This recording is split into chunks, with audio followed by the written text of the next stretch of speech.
Breaking news.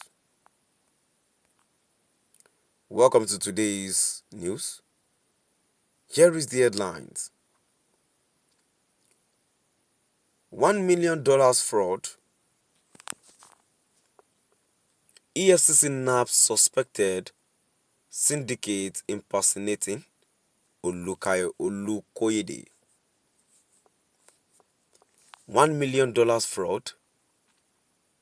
Efcc nabbed suspected syndicate impersonating Olukoyede. To my dear listeners, from wherever you're listening from, please stay tuned. And please do ensure you like, subscribe, and share.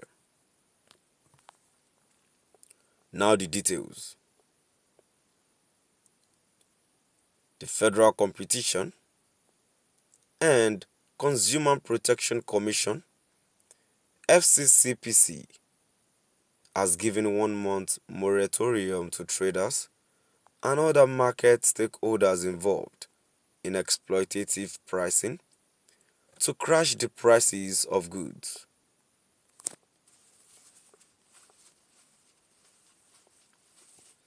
The newly appointed Executive Vice Chairman of the FCCPC, Mr. Tunji Bello, said he is at a 1-year stakeholders engagement on exploitative pricing on Thursday in Abuja.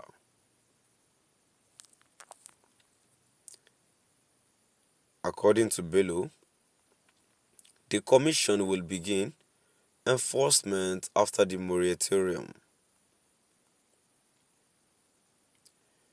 He said that the meeting was to address the growing trend of unreasonable pricing of consumer goods and services and the unwholesome practice of market associations. Bello described the commission's finding that a fruit blender known as Ninja was being sold at a popular supermarket in Texas for $89, 140,000 naira. But the same product was displayed for 944,999,000 naira in a supermarket in Victoria Island, Lagos. Bello wondered the basics for the arbitrary hike in the price of the blender compared to the Texas, United States of America.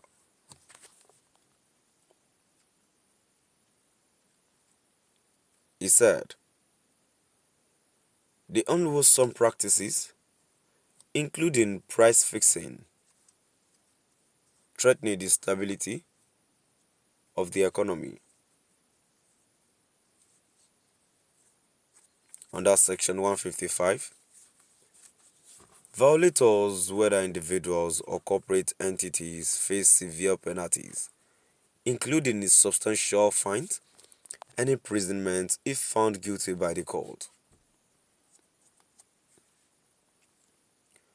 This is intended to deter all parties involved in such illicit activities.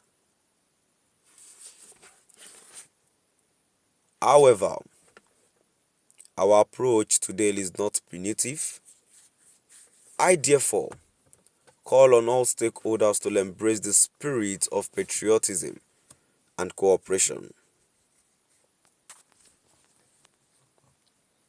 It is in this spirit that we are giving a moratorium of 1 month, September, before the commission will start firm enforcement, he said.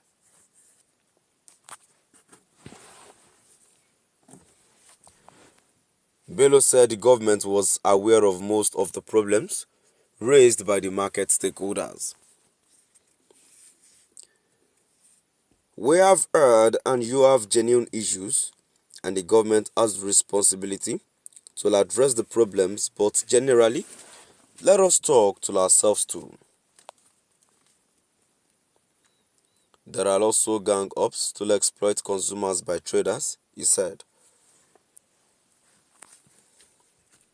Some of the market stakeholders who spoke at the engagement said that high cost of transportation, insecurity and multiple taxation, among others, were reasons for the continuous increase in prices of goods and services. Mr. Ifeanyi Okonkwo, the chairman, National Association of Nigerian Traders, FCT chapter, said that charges on imported goods at the port also contributed to the hike in prices. Okonkwo appealed to the Commission to set up a task force and involve the association in its enforcement. Mr. Emmanuel Odugu from Kudo Spare Part Market said the initial cost of transportation of a trailer load of tires from Lagos to Abuja was 450,000 naira, but now it costs over 1 million naira to transport the same. Ms. Kemi Ashiri, the licensing manager, Flour Mills, said that fines by regulators needed to be harmonized for businesses to thrive. Ikene Ubaka, who spoke on behalf of supermarket owners, alleged that banks' interest rate to them were over 30%, rent increment and hikes in prices by distribution supply chains were reasons for the high cost of goods. Ubaka also alleged that electricity distribution companies were charging supermarkets exorbitantly. Mr. Solomon Ukeme, who represented the Master Bakers Association, said that the rapid increment of major ingredients like flour, sugar and butter contributed to the high cost of confectionaries. He said that a bag of flour formerly sold for 34,000 naira was now being sold for 74,000 naira. He said that multiple taxation was also the major cause of the high cost